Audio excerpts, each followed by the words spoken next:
మొట్టమొదటిగా ఏదైతే ఎస్సీ వర్గీకరణ సుప్రీంకోర్టు అనుమతించిందో దానికి సీరియస్గా భారతీయ జనతా పార్టీ ప్రధానమంత్రి చెప్పడం, ముందుగా చంద్రబాబు నాయుడు గారు, ఆంధ్రప్రదేశ్ ముఖ్యమంత్రి పవన్ కళ్యాణ్ గారు వీరందరూ కూడా మద్దతు తెలచడం ఈరోజు ఒక సంతోషకరమైన విషయం. సుప్రీంకోర్టులో చాలా రోజుల నుంచి, కొన్ని సంవత్సరాల నుంచి కూడా పెండింగ్లో ఉంది. ఈరోజు ప్రధానమంత్రి గారు చొరవతో ఏదైతే ఎలక్షన్ల ముందు చెప్పాడో అది ఈరోజు కోర్టు అనుమతించడం, న్యాయం ఎప్పటికైనా లేట్ అయినా కూడా న్యాయం గెలుస్తుందనేది మనకు తెలిసింది. అందరికీ కూడా దీని గురించి ఎవరైతే పోరాటం చేసినారో, ముఖ్యంగా ఎంఆర్పిఎస్, అలాగే మొదటగా చంద్రబాబు నాయుడు గారు కూడా చాలా రోజుల నుంచి కూడా ఈ ప్రయత్నం ప్రధానమంత్రి గారు చెప్పడం, సుప్రీంకోర్టులో కూడా రావడం, ఇదంతా కూడా మంచి పరిణామం. అలాగే ఏదైతే మనం డెవలప్మెంట్ వైపు తీసుకుంటే, మొన్న సెషన్లో ఉన్నప్పుడు అధికారులందరినీ, నేషనల్ అధికారులందరినీ పిలిచి విశాఖపట్నం నుంచి విజయవాడ వెళ్ళే హైవేలో అనకాపల్లి నుంచి రాజమండ్రి వరకు 6 లైన్ లేదు, మధ్యలో కూడా అంత పాత రోడ్లు కాబట్టి రోడ్ క్రాసింగ్స్ ఇవన్నీ ఉన్నాయి, ప్రయాణం ఆలస్యం అవుతుంది. ఏదైతే గవర్నమెంట్ ఆఫ్ ఇండియా 160 కిలోమీటర్ల స్పీడు యావరేజ్ మెయింటైన్ చేయాలంటున్నారో దానికి అనుగుణంగా శాంక్షన్ చేయడం జరిగింది. త్వరలోనే ఈ మంత్లోనే టెండర్లు పిలిచి వర్క్ స్టార్ట్ చేసే దానికి అన్ని అనుమతులు కూడా తీసుకోవడం జరిగింది. ఇప్పుడు 6 లైన్ ఏదైతే 6 లైన్ వస్తుందో ఆ 6 లైన్లో ఎక్కడ కూడా 1 సెకండ్ కూడా వెహికల్ స్టాప్ కాకుండా, స్లో కాకుండా కూడా, ఎందుకంటే ఎక్కడైనా క్రాసింగ్స్ ఉన్నా అండర్ పాసులు, ఓవర్ పాసులు వస్తున్నాయి. అలాగే ఎక్కడైతే టౌన్స్లలో ఉందో అక్కడ సర్వీస్ రోడ్లు కూడా వస్తున్నాయి. మనం ముఖ్యంగా అనకాపల్లికి కూడా టౌన్లో కూడా మొత్తం సర్వీస్ రోడ్డు ఇవ్వాలని చెప్పేసి అనడం, అది కూడా శాంక్షన్ కావడం. ఇంకొకటి ముఖ్యంగా ఈ అనకాపల్లి పార్లమెంటుకు దీనికి ఒక ప్యారలల్ రోడ్డు తుని నుంచి నర్సీపట్నం నుంచి మాడుగుల, చోడవరం కాన్స్టిట్యూన్సీలో కొంత ప్రాంతం, అలాగే మాడుగుల, కొత్త వలస టచ్ అయ్యేట్టుగా ఒక ప్యారలల్ హైవే చేస్తే బాగుంటుందని చెప్పేసి డీటెయిల్గా రిపోర్ట్ ఇవ్వడం జరిగింది. దాని సర్వే చేయించాలని గడ్కరీ గారు ఆదేశించడం జరిగింది. అది సర్వే జరిగితే ల్యాండ్ ఎక్వేషన్ చేసి ఉండే రోడ్డు కొంత వాడుకొని మిగతా కొత్త రోడ్డు తీసుకొని టోటల్ గ్రీన్ ఫీల్డ్గా వచ్చే విధంగా చేస్తే తుని నుంచి అటు కొత్త వలస వరకు ఒక ప్యారలల్ హైవే, అంటే మిగతా చోడవరము, మాడుగుల, మిగతా ప్రాంతాలు, నర్సీపట్నం ఇవన్నీ కూడా ఇండస్ట్రియల్ కారిడార్ వచ్చేదానికి అనుగుణంగా ఉంటుంది. అలాగే అక్కడ రైతులకు కూడా బాగుంటుంది. ఎప్పుడన్నా ఈ ప్రాంతంలో హైవేలో ఏదైనా పండగలు వచ్చి, లేదు ఏదైనా మీటింగ్లు వచ్చి, లేదా ఏదైనా రోడ్డు ప్రాబ్లం వచ్చినప్పుడు ఒక ప్యారలల్ హైవే కూడా ఉంటుందని చెప్పే ఉద్దేశంతో, ఇండస్ట్రియల్ కారిడార్ రావాలనే ఉద్దేశంతో ఈ ప్రాంతాన్ని సర్వే చేయడం జరిగింది. త్వరగా సర్వే చేపించి అక్కడ కూడా ఒకవేళ ఈ ఫైనాన్షియల్ ఇయర్లో కాకుంటే నెక్స్ట్ ఫైనాన్షియల్ ఇయర్ ఉన్న దాన్ని శాంక్షన్ అయ్యే విధంగా చూస్తామని మంత్రి గారు హామీ ఇవ్వడం జరిగింది. ఎందుకంటే ఆంధ్రప్రదేశ్లో రోడ్లు విస్తరించాలని కూడా కేంద్ర ప్రభుత్వం బాగా ఉంది. ఎక్కడెక్కడ రోడ్లు వీక్గా ఉన్నాయి, లేదు కొత్త గ్రీన్ ఫీల్డ్ రోడ్లు కావాలన్నా అవన్నీ కూడా కనెక్టివిటీ చేసేందుకోసం చేయడింది. అలాగే రైల్వే మినిస్టర్ గారిని పార్లమెంట్ సమావేశంలో కలవడం జరిగింది. మన అనకాపల్లిలో నాకు చాలా వరకు యలమంచిలు కానీ, అనకాపల్లి కానీ కొన్ని ట్రైన్ స్టాపింగ్స్ గురించి అడగడం జరిగింది. అలాగే రైతులు కూడా కొంచెం వాళ్ళు పండించిన కూరగాయలు కానీ ఇవన్నీ కానీ తీసుకుపోయేదానికి ఈ మామూలు లోకల్ ట్రైన్స్లో కూడా కొంత సమయం ఎక్కువ ఇక్కడ ఆపితే ఆ పంటలు వాళ్ళు తీసుకుపోయేదానికి, లోడ్ చేసుకునేదానికి సమయం కావాలని అడగడం జరిగింది. ముఖ్యంగా పాయకరావుపేట ఆ ప్రాంతంలో అయితే ఆకులు, తమలపాకులు బిజినెస్ ఎక్కువ ఉంది. అవన్నీ కూడా బాంబే పోయేదానికి కొంచెం 1-2 మినిట్స్ ఎక్కువైతే లోడింగ్ చేసుకునేందుకు బాగుంటుందని చెప్పారు. ఇవన్నీ కూడా రైల్వే మినిస్టర్ దృష్టికి తీసుకుపోయాను. రైల్వే మినిస్టర్ కూడా రైల్వే బోర్డు వాళ్ళని పిలిపించి మీటింగ్ పెట్టడం జరిగింది. నెక్స్ట్ వీక్లో ఎక్కడెక్కడ పాసిబిలిటీస్ ఉన్నాయి, ఎక్కడెక్కడ పాసిబిలిటీస్ లేవు అవన్నీ కూడా చెప్తా జరిగింది. అలాగే అనకాపల్లి రైల్వే స్టేషన్ గురించి అయితే నేను పార్లమెంట్లోనే క్వశ్చన్ ద్వారా అడగడం జరిగింది. మంత్రి గారు కూడా అక్కడ పార్లమెంట్లో ఆన్సర్ చేయడం, Anakapalli railway station modern railway స్టేషన్గా తీర్చిదానికి అక్కడ పార్లమెంట్లోనే చెప్పడం జరిగింది.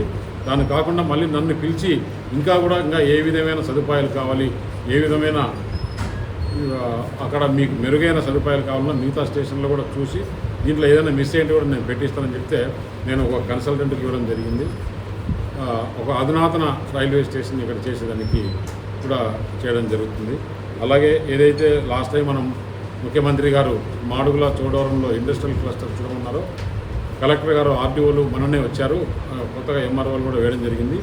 ఎక్కడైతే 5,000 ఎకరాలు 6,000 ఎకరాలు ప్రభుత్వ స్థలం కానీ కొంత ప్రైవేట్ స్థలం కానీ తీసుకొని అనుగుణంగా ఉండే ప్లేసులు త్వరలోనే ఈ నెలలో ఫైనలైజ్ చేస్తామని చెప్పడం జరిగింది. అక్కడ కన్నా చేస్తే మనకు ఏదైతే విశాఖపట్నం చెన్నై కారిడార్లో దాన్ని కూడా తీసుకొని వచ్చేసి ఆ క్లస్టర్ను డెవలప్ చేసేదానికి కూడా ప్లాన్ చేస్తున్నాం. అలాగే ఏదైతే మన ముఖ్యమంత్రి గారు ఇక్కడ వచ్చినప్పుడు అనకాపల్లి వరకు పోలవరం నీళ్లు తీసుకొచ్చే దానికోసం త్వరగా పనులు అంటే ఎస్టిమేట్స్ అన్ని తయారు చేసి టెండర్ స్టేజ్కి వచ్చింది.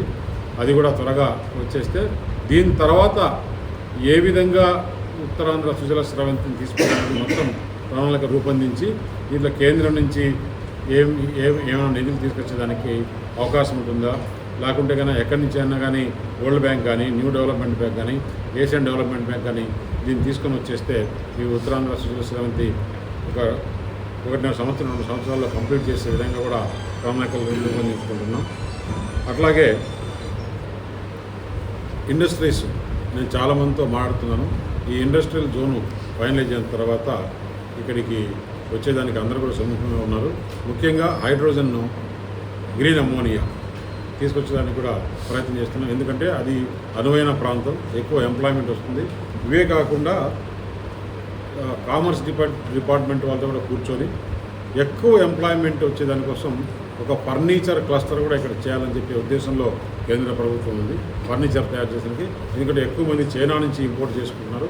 ఆ ఇంపోర్ట్ను అక్కడ ఆపినట్లు అవుతుంది. ఇక్కడ మన ప్రజలకి ఎంప్లాయ్మెంట్ వచ్చే విధంగా ఒక ఫర్నిచర్ క్లస్టర్ కూడా చేయాలని చెప్పేసి, ఎందుకంటే చైనాలో ఒక ప్రాంతం అయితే ఓన్లీ ఫర్నిచరే తయారు చేయదు.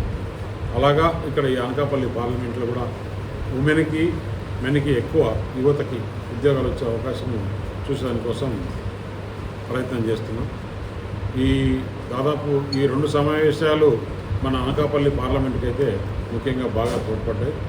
అలాగే ఇప్పుడు విశాఖపట్నం రాజకీయాలకు వస్తే విశాఖపట్నం స్థానిక సంస్థల శాసన మండలి సీటు నోటిఫికేషన్ రావడం, దాని మీద కూడా ఈ కూటమి తరఫున తెలుగుదేశం పార్టీ నుంచి కంటెస్ట్ చేయాలని చెప్పేసి నిర్ణయించడం జరిగింది. ఈరోజు రేపట్లో అభ్యర్థిని కూడా చంద్రబాబు నాయుడు గారు ప్రకటిస్తారు. ఇక్కడ నిన్న కూడా అందరం ఇక్కడ 7 మంది ఎమ్మెల్యేలు, పార్లమెంట్ సభ్యులుగా నేను, మిగతా ముఖ్య నాయకులు గారది రుద్ర కానీ, బుద్ధా జగదీష్ గారు కానీ, బీజేపీ అధ్యక్షులు అందరూ కూర్చొని మాట్లాడడం జరిగింది. తప్పకుండా ఈ స్థానానికి పోటీ పెట్టి ఇక్కడి నుంచి మంచి మెజార్టీతో శాసనమండలి కూడా గెలుస్తామని చెప్పేసి తెలియజేస్తాం.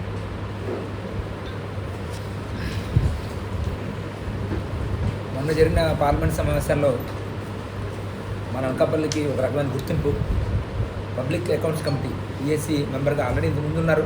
మళ్ళీ తిరిగి మెంబర్గా శ్రీ సీఎం రమేష్ గారు నియమించబడడం అనేది వారికి మన అనకాపల్లి పార్లమెంట్కి ఒక రకమైన గుర్తింపు ఇస్తుంది. వారికి శుభాకాంక్షలు తెలియాలన్నారు.